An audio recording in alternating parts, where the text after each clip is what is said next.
Hello.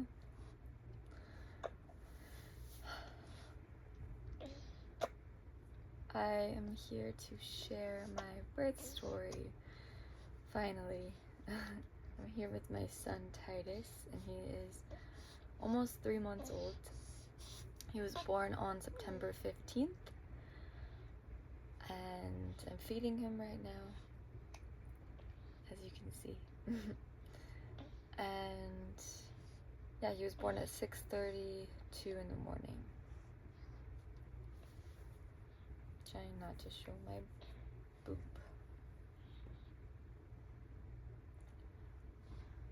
Okay, so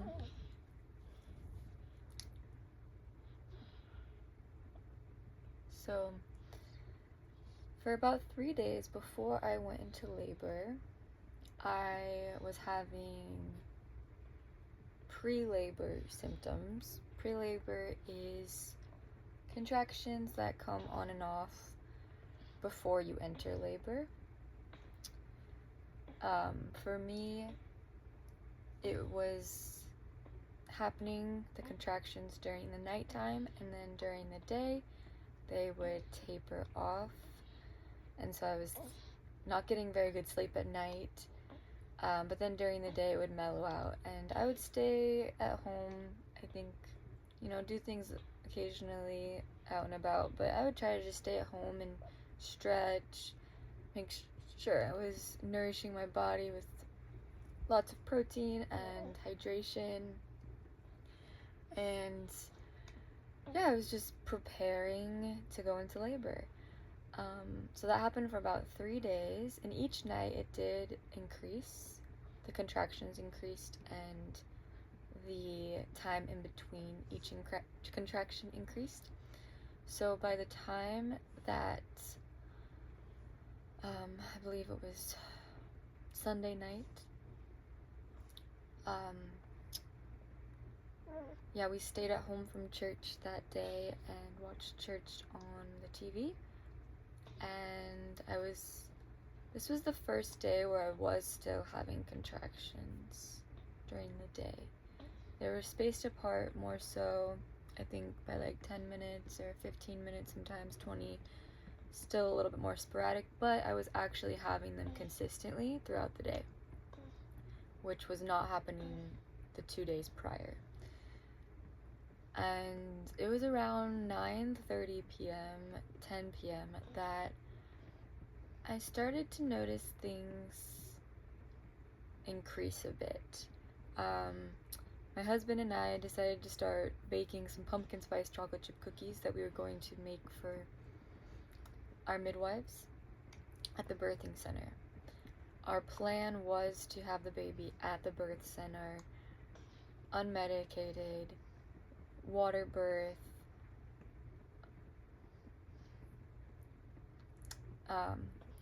So we were gonna make some cookies to bring, and it was around the time we started the baking process, which was around 9:30, 10, that I started to notice the contractions picking up about every 5 to 8 minutes, and they were getting uncomfortable. I was having my husband kind of help me breathe through it.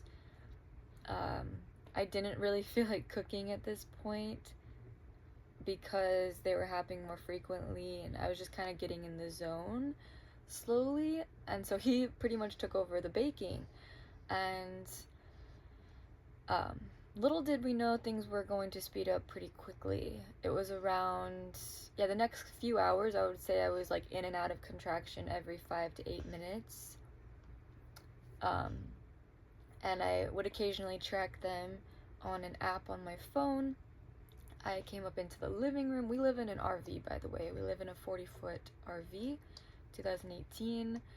And I was up here in the living room on the carpet with the pregnancy ball, doing forward, leaning kind of inversions, and doing different stretches to kind of speed up the process. It was definitely speeding things up. They were getting more intense. I would usually call out for Trent, like, please, Trent, come over.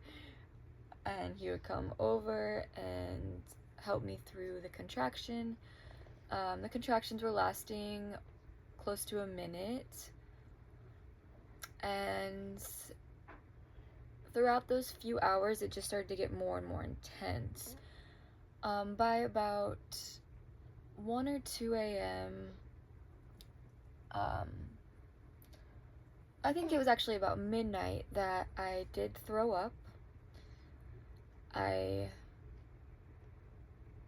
It was very intense. It got very intense around midnight, I would say, where I was getting discouraged by the pain.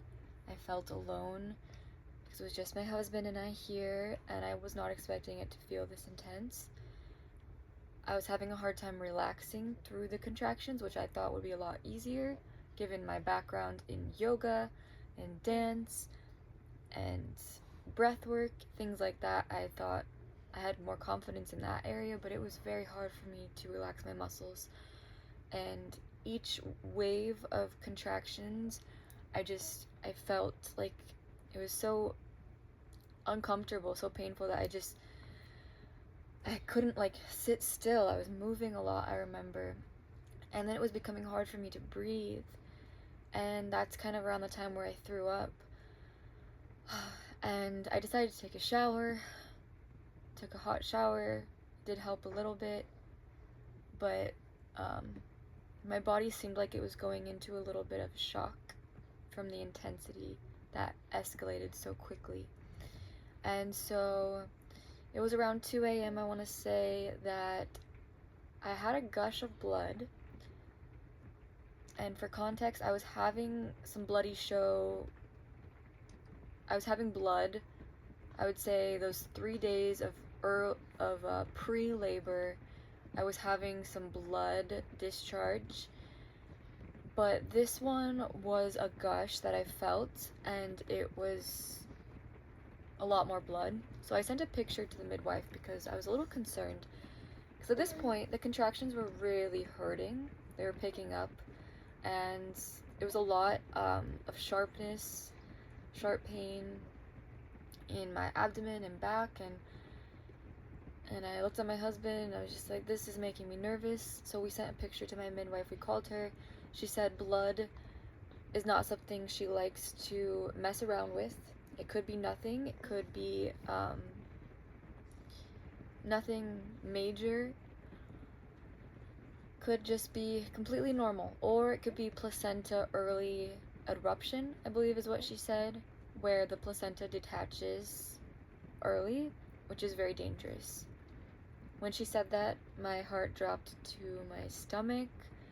Trent pretty much got up and started packing up our things. She said, you can stay, wait it out, and come to the birth center later, or you can go to the hospital now, and I will call and make sure that they're ready for you. At this point, I was just wanting more support. I felt very alone. I was feeling very weak. I did not think I was going to be able to do it unmedicated. I just wanted help. And so I was ready to go to the hospital. Even though that was not our plan, I didn't care in that moment. Trent was on board. He started packing everything up. We got in the car, headed to the hospital. I was surprisingly more calm than I would have expected. God was very gracious in helping us to trust him and his sovereignty. I did shed a few tears, and Trent and I did pray on the drive over. I was preparing to have a C-section, emergency C-section. All I was concerned about was the safety of Titus. I just wanted to make sure he was okay. I didn't care if I had to get the epidural, if I had to have a C-section. I didn't care. I just wanted him to be safe. We get to the hospital. It's about 3 a.m. Our doula, I had called her after I spoke with the midwives about going to the hospital. I called our doula, and she woke up and said she would meet us there. She was very calm. She met us there. She pulled up as soon as right when we did. She was there. We walked in. The nurses were so friendly. They welcomed us in. They were very calm. We were in just the labor and delivery area of the hospital. The lighting was dim. It was just a warm welcoming. And we got into the room. The doctor came in, asked a few questions about how the pregnancy had been, if I had any complications, which I had not. I had a fairly healthy pregnancy. Very little morning sickness, probably like 2 times I threw up throughout the whole pregnancy. Overall, it was very enjoyable. I really loved being pregnant. He does I think he did a cervical exam. Yeah, he did a cervical exam, and I think he listened to the baby's heartbeat. He looked at the blood, did probably a few other things I don't remember, and everything was normal. Baby's heartbeat was good. The placenta was attached and looking fine. I was 5 centimeters dilated and 80% effaced, which I was not expecting. So he cleared everything. Because of the blood, the nurses and the doctor did want to continuously monitor me and baby to make sure that everything continued to go normally. So they did do that, which I was not wanting. I wanted to be able to move around and get into the bath, etc. But to be completely real, it did not matter in that moment at all, because I was so in it at this point that I didn't care. It did cross my mind a couple times where I was like, whoa, this is not what I had planned, and I felt some sadness and a little bit of fear come up in those moments, but it was brief, and we just kind of were rolling with the punches at this point. We were so thankful that our baby was okay. We were so thankful that everything was going well, that we were continuing to have the birth that we desired. And so the contractions sped up very fast. As soon as we got to the hospital, they were going about 3 minutes apart, lasting about a minute, and they were very hard to breathe through at this point. But I felt so much more relaxed at the hospital. As soon as I had some more support, additional support, it was just like, wow, I felt so much more comfortable. And our doula had this massage bowl that she was rolling on my back, and it was just so great.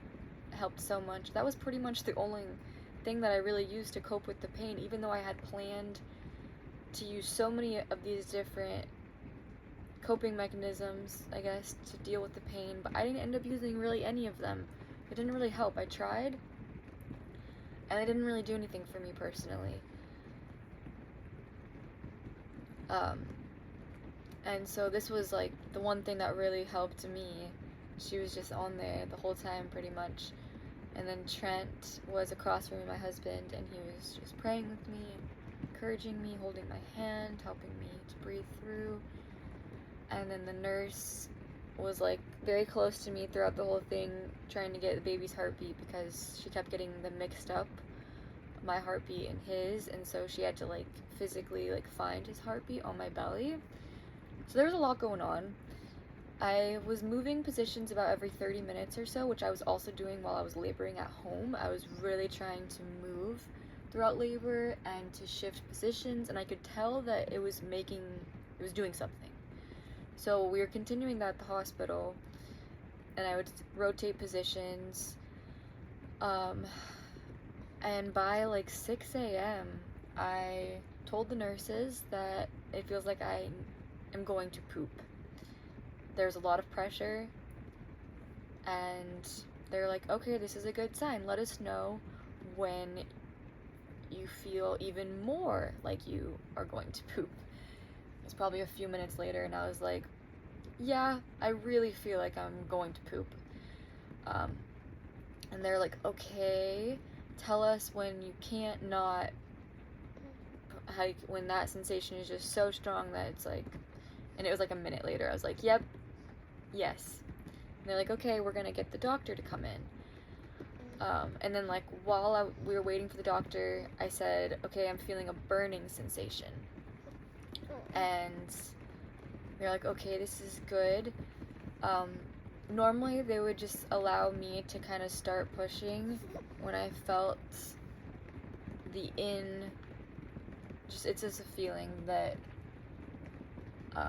usually at that point it's safe to push, and they would have just let me listen to my body, but because of all the blood, they wanted to make sure that my cervix was fully dilated. So we did have another cervical exam, and the doctor said, yep, 10 centimeters, you're ready. And so I didn't want them to tell me to push. I didn't want to force the pushes. I was really trying to naturally let my body push the baby out. And so once they cleared it, I just continued to breathe, and the contractions became a little bit more spaced out at this point, which is very normal. This is to help the body, the vagina, just continue to open up to prevent tearing. It'll kind of slow down to give you more time in between the contractions, because now at this point, with each contraction, my body's going to start pushing out the baby.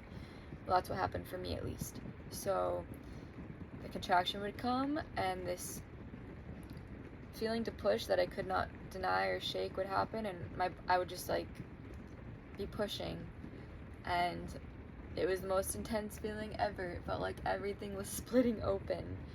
I pushed for 30 minutes, and then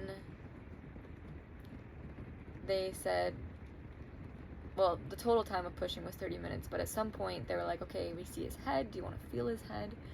At that point, I really did not, I was so focused, I was like, I guess, but I was overwhelmed a little bit, and I mean, I felt his head, and I was like, cool, okay, back to pushing, let's get him out. And so within 30 minutes, his head came out. It was like the ring of fire, like they say. I definitely experienced that. And then his shoulders came out, and he just kind of like fell out from there. And it was the biggest relief ever to feel him outside of my body. It was the greatest relief. It was amazing to know that it was done. Well, the placenta was coming next, but he was out, and that was an amazing relief, and I didn't tear. The doctor at one point, before his head was starting to come all the way out, he did put some oil on my perineum, which helped a lot, I guess, because I did not tear. I had a superficial tear that did not need stitches. He said it would heal within a day or two. And so I didn't need stitches, which was a huge blessing, because I was most scared of getting stitches. I didn't end up doing the epidural or Pitocin or anything. It was completely unmedicated, and my placenta came out within a few minutes, which the doctor actually wanted to like pull the placenta out, and my husband and I were like, please do not tug on the placenta, please do not pull on it, let me just have another contraction, just give me a minute, and let's see if my body will just do it. My body did it. It was amazing. Placenta was out. We got to see it. It was crazy looking. And yeah, everything went really smoothly with the labor and delivery. It was very fast labor. I would say around like 8 hours of labor. Yeah, 8 to 9 hours. So it was pretty quick. It did put me into a bit of shock, and afterwards my heart rate was a little bit all over the place. They had to monitor it a little bit, which explains why I was having a hard time breathing earlier on. My body did go into a bit of shock, which they said is normal when you have a fast labor. It is more shocking to your body and to your mind, everything. Throughout the labor, we were listening to worship music, and that was pretty much the only thing that got me through all of it. The only thing that I like consistently cling to was the Lord, and all of these other mechanisms I was preparing to use, I didn't even want, and they brought him into my arms as soon as he came out and laid him on my skin and started breastfeeding him within the hour. He pooped and peed on me as soon as he came out.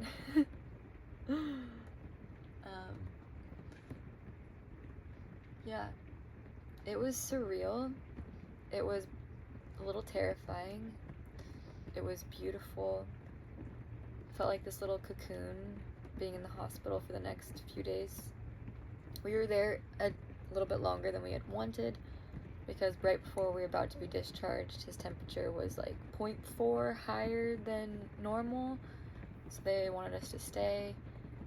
And I was pretty much fine with that because they take care of you so much in the hospital. It's really nice, actually. I felt very comfortable there, and which is a surprise because I'm not a huge hospital person. I did not want to have the baby in a hospital. I've been kind of scared of hospitals, but I had such a wonderful experience, all thanks to the Lord. So, yeah, I think that's all I'm gonna share for right now. But there's obviously a lot more to share, like the breastfeeding journey and the first couple weeks with a newborn. But that was labor and delivery, and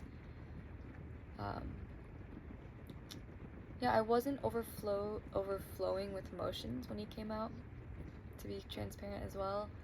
I thought I would have been very emotional. I thought the whole labor was going to be super magical, and for me, it was not. Is birth absolutely amazing and wonderful, and seeing new life incredible? Absolutely. Hallelujah. But labor itself was hard for me, and I was battling with my thoughts throughout it, for sure. And it was scary, and it was really painful. I would definitely do it again. Absolutely. And 99% sure I'd want to do no epidural again. Obviously, it was not very fun, but that's a whole nother story of like why I chose to plan for no epidural, that I can go into another time if anyone is curious. That's a whole story, but yeah, I wasn't overflowing with emotions, but there was deep gratitude in my heart that I was finally experiencing the fruit of my labor, and that I got to just be with my husband and our baby. And now, 2.5 months later, almost 3 months later, and here we are, and it's been amazing. So, thank you so much for tuning in, and God bless you.